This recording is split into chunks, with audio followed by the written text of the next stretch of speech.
Hello, everybody. I'm the Reverend Nelson Pierce Jr., and I am the Faith and Race Program Director for the Dorothy Day Center for Faith and Justice here at Xavier University in Cincinnati, Ohio.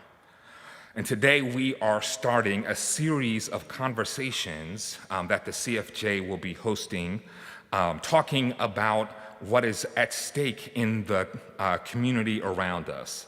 And so today we are going to be talking about elections and specifically about the local and down ballot races and issues that are at stake here in Cincinnati and Hamilton County. Next week we will be talking about faith and values. On November 2nd, we will be engaging in a pre-election reflection. On November the 9th, we will have a conversation about student activism and how you can be engaged and active to create change here on campus. And then on the 16th, we will conclude the series with a conversation around citywide activism and how you can be informed and plug into issues that are moving in the city more broadly. Xavier University is located less than 2 miles away from the Hamilton County Board of Elections, where early voting is already underway for what will in all likelihood be an historic election. If you are like me and you love civic engagement and the excitement that comes with election season, then no doubt your adrenaline and attention are at an all-time high. But in all likelihood, for most people, this is not the case. And perhaps the barrage of campaign ads, debates, town halls, news stories covering particularly the presidential campaigns feels overwhelming. And perhaps in all of the noise and name-calling, it can be easy to forget that what is at stake is much more than the egos of two sets of contestants vying for a coveted prize, and much more than the success or failure of political parties. What is at stake in this and in every election is our values. Who do we want to be? Yes, as a nation, but also as a state, as a county, as a city, and as a community. And so lest the attention to the presidential and vice presidential races take up all of the oxygen in the room, we wanted to have a conversation today about the local and down ballot races, about what are some of the key offices and how do they influence and impact what is happening in our daily lives in Cincinnati and in Hamilton County. And to lead us in the conversation, we have invited a good friend of ours in general, and mine in particular, Aftab Pureval. Aftab is the current Hamilton County Clerk of Courts, and his attention to our civic life in Cincinnati and dedication to this is a shining example. And so we are so grateful, Aftab, that you have come to join us. And so, without further ado, we invite Aftab to come and speak to us about what is at stake in the down ballot races here.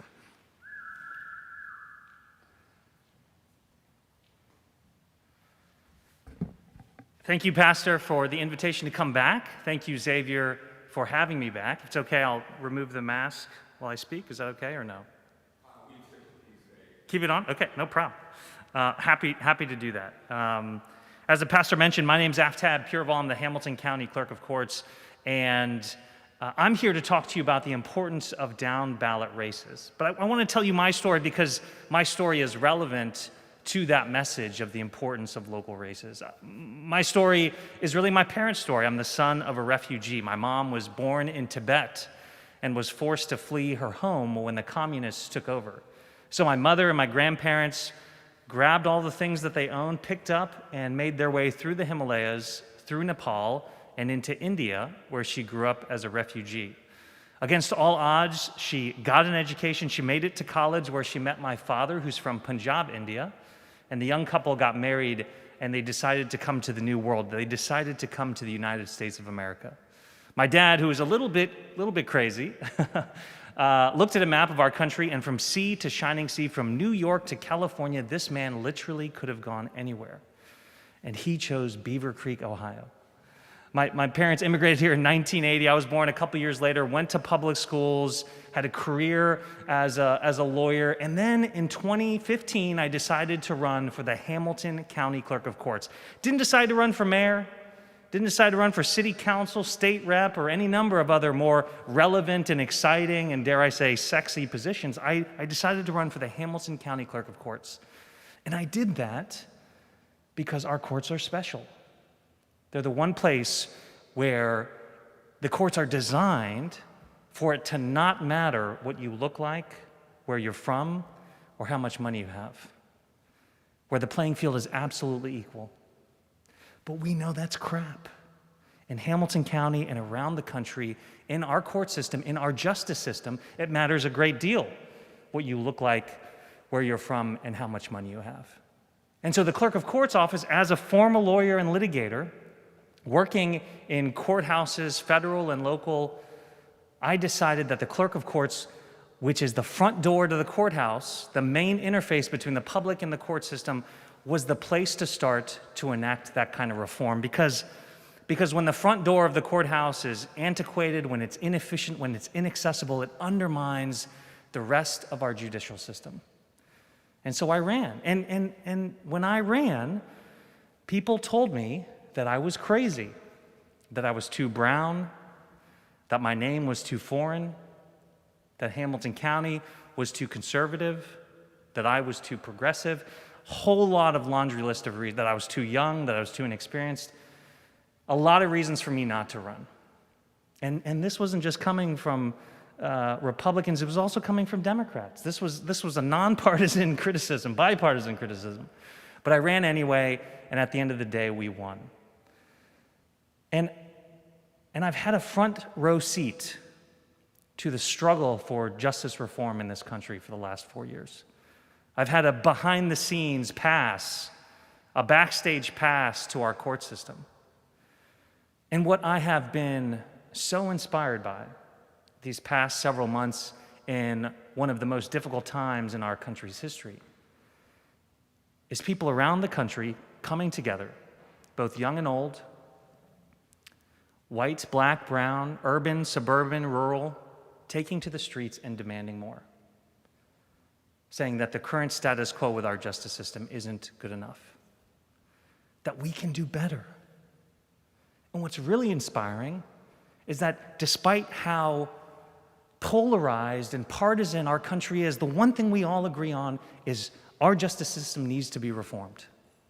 We may disagree about the details, but we all agree that we can do better in our justice system, that we have to do better in our justice system, because quite frankly, the names may change, Breonna Taylor, Timothy Thomas, George Floyd, Ahmaud Arbery, but the color remains the same. Black and brown people losing their lives unjustly in the justice system, getting longer sentences in the justice system, having higher bonds in the justice system, being detained more often in our justice system.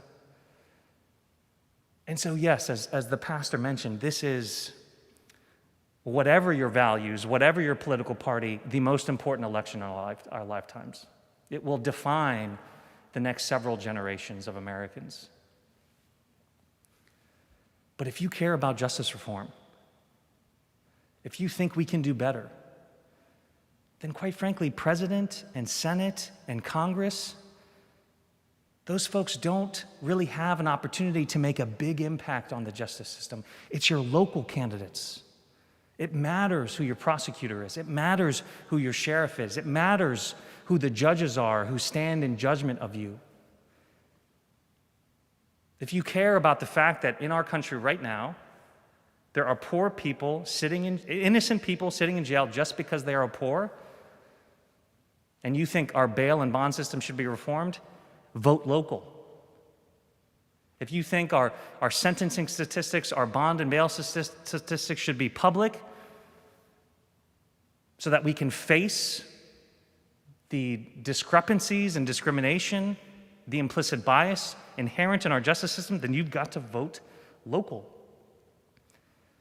I know that it's abstract when I talk about these issues, so let me personalize this. A lot of Xavier students probably took part in the peaceful demonstrations and protests that swept across this country. A lot of young people did. I'm sure Xavier students did.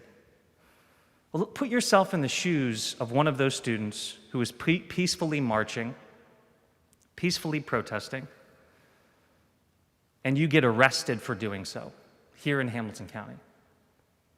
And you're taken to the jail, and the conditions in the jail are the direct result of the leadership of the sheriff. Guess what? You elect the sheriff. The charge that you get for peacefully protesting, that charge is dictated by the prosecutor. Guess what? You elect the prosecutor. When you appear before your judge, the bond that you get, whether it's $1,000 or whether the judge lets you out on your own recognizance, and if it's $1,000 and you're a student and you can't afford $1,000, then you have to sit in jail until your trial date, which could be weeks. Guess what? You elect that judge. So these aren't abstract ideas. These aren't ideas that just affect lower income, poor communities, black and brown communities. These are issues that affect you as college students, as people who live in this community. And you have the power to change it. That's what's so beautiful about this country. You have that power. And just like I was shouted down when I decided to raise my hand and jump into the arena and pursue a career in public service, I guarantee you, someday, someone will tell you that you're too young, that you're too brown, that you're too inexperienced, that you're too much of a woman, that you have an accent, that your name is funny, that your ethnicity is wrong. Someone will tell you that you're not good enough to make a difference in this community, be it through politics, public service, nonprofits, higher education, whatever it may be, whatever path you choose, someone will tell you that you're not good enough. And that's crap. That's crap across the board, but particularly as it relates to voting. Now my message is nonpartisan. These are issues that face us all, Republican or Democrat. And these are issues that face your generation. And oftentimes people will talk about your generation is the next generation of leaders. You're up next.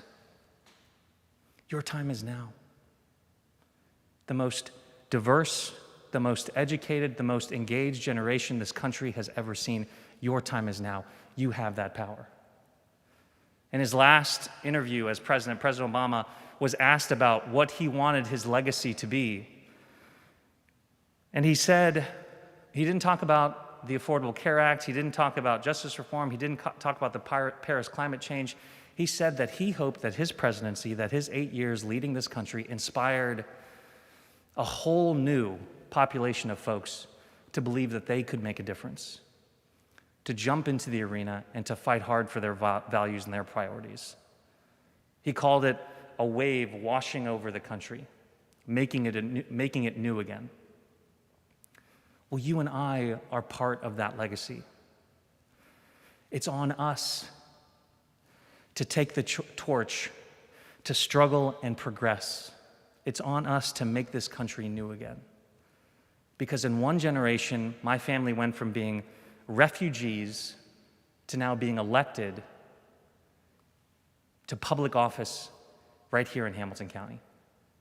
And that story only happens in this country. But that dream doesn't just happen. It has to be fought for. It's on you now to fight for it. Thank you. We have just a few questions. Sure. We'd like your response to. There are, on the ballot for Hamilton County, there are several judge positions that have particular names. So there's the Judge of Court of Common Pleas, there's the Juvenile Court Judge, there's Justice for the Supreme Court. Could you speak a little bit about the different judges and what they are responsible for? Absolutely. It's a great question. So let's start on a macro level. So fundamentally, there are two different court systems in this country. There is the federal court system, and then there is the state and local court system. So on the federal court system, you are in federal court. So you're being, on the civil side, you're asking the federal court to determine questions of federal civil law or questions about the United States Constitution. On the criminal side, you're being prosecuted by a federal prosecutor, an assistant United States attorney, and you have alleged to have broken a federal crime. Those cases are heard at the federal court. At the trial court level, that's called the United States District Court. Those cases then are appealed to the United States Circuit Courts, the appellate courts, and then those cases are appealed to the United States Supreme Court. So that's the federal infrastructure. None of those people in the federal judiciary, none of those judges, none of those federal prosecutors, none of those people are elected. All of those people are appointed by the president and by the United States Senate, conferring with the president.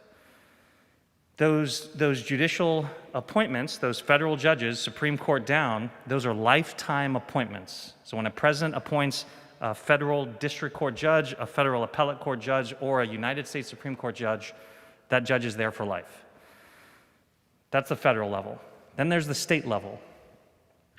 In the state of Ohio, every state's different, but in the state of Ohio, the county prosecutor and all of the judges are politicians. They're all elected. Here in Hamilton County, there are broadly three kinds of courts. The first court is the municipal court. Again, those judges are elected. In municipal court in the state of Ohio, on the criminal side, you would go to the municipal court if you are alleged to have committed a misdemeanor, such as paying a parking ticket, paying a speeding violation, minor crimes like that, you go to municipal court. On the civil side, if you are suing for landlord-tenant issues, evictions, for small claims, that's all municipal court as well.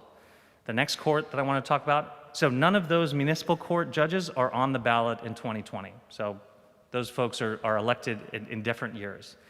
Now, Common Pleas Court, that's the next court up. You go to Common Pleas Court if you, on the criminal side, have committed a felony. So we're talking about murder, armed robbery, rape, etc. More serious crimes. And on the civil side, if you are suing for a lot of money, you go to Common Pleas Court. Those judges are elected, and I believe about 13 of those judges are running for election right now. So you have the opportunity to vote for those judges. The last local court I want to talk about is the Court of Appeals. The First District Court of Appeals is here in Hamilton County, but there's districts all across the state. And so if you, as a plaintiff or defendant, disagree with the outcome of your case in municipal court or in Common Pleas Court, you can then appeal to the Court of Appeals here in Hamilton County. Those judges are also elected, and one of those judges is up for re-election this year. Now, at the Common Pleas level, and frankly at the municipal court level, but I'll focus on the Common Pleas level, there are also specialty courts. So if you are not an adult, but you have committed a crime, allegedly committed a crime, or you're in some trouble on the civil side, you would go to juvenile court to have a juvenile court judge hear your cases. One of those judges is up for re-election this year. If you're going through a divorce, or if you have other kind of family issues, you go to domestic relations court, or they also hear domestic violence cases. One of those judges is up for re-election. Now, now the final specialty court I'll talk about, and I, I know this isn't the most interesting subject, so sorry if I'm boring you guys, but the last court I'll talk about is the probate court. Probate deals with a lot of different specific civil issues, changing your name, adoption, things like that. One of those, actually there's only one probate court judge in Hamilton County, and that probate court judge is up for re-election. So, you know, a lot of these judges are probably the least well-known, least scrutinized public officials, politicians that we have in our community, but they wield an enormous amount of power. On the criminal side in particular, they determine who's guilty and who's innocent. They determine what your bail or bond is while you wait for your trial. I want to emphasize, are elected and should be held accountable by the voters. Oh, and then, you know, the last thing is the Ohio Supreme Court. Sorry, that's the last court. And two of the current Ohio, and yes, we elect even Supreme Court judges in Ohio. Two of the Ohio Supreme Court judges are up for re-election right now. And so, yeah, so I'll stop there. One more question. Sure. Up for election on this ballot also are county commissioners. Yep. Could you speak for people who might not be aware of what county commissioners are or what they do? Can you speak a little bit about the role of the county commissioner? Yeah. Yeah. So the county commission is also up for re-election, and you know the county commission is essentially the governing body for Hamilton County. There's three of them. Think of it like, it's not exactly like this, but think of it like city council, but for the county. They determine a lot of your local taxes. Particularly right now, they're leading the pandemic relief work, partnering with the state government, partnering with the federal government. They've also made recent headlines by announcing that racism is a public health issue here in Hamilton County and are devoting resources towards that end. But probably their biggest function is determining the level of taxes, some of the local taxes, particularly like things like the sales tax in Hamilton County, and then allocating that money to the various county offices. So the sheriff's office, the county commission determines the sheriff's budget, determines my budget, determines the prosecutor's budget. Obviously, it's a partnership between the county commission and the individual electeds, but a lot of what they do is managing the county budgets and making sure that the resources that we have as a county are being allocated in a way that reflects our priorities: public safety, public health, et cetera.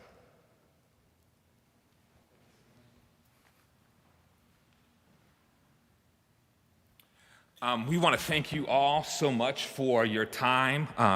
We have gotten text messages from people who are watching us on the live stream, and thank you so much for your attention. Again, this content will be available through our YouTube so that you can go back and share it with other people. We want to thank our Clerk of Courts, Aftab Pureval, for coming and sharing with us. And I want to say that the hypothetical situation that he mentioned actually happened, that we did have Xavier University students who went down to protest here in Hamilton County or in downtown Cincinnati, and some of them did get arrested.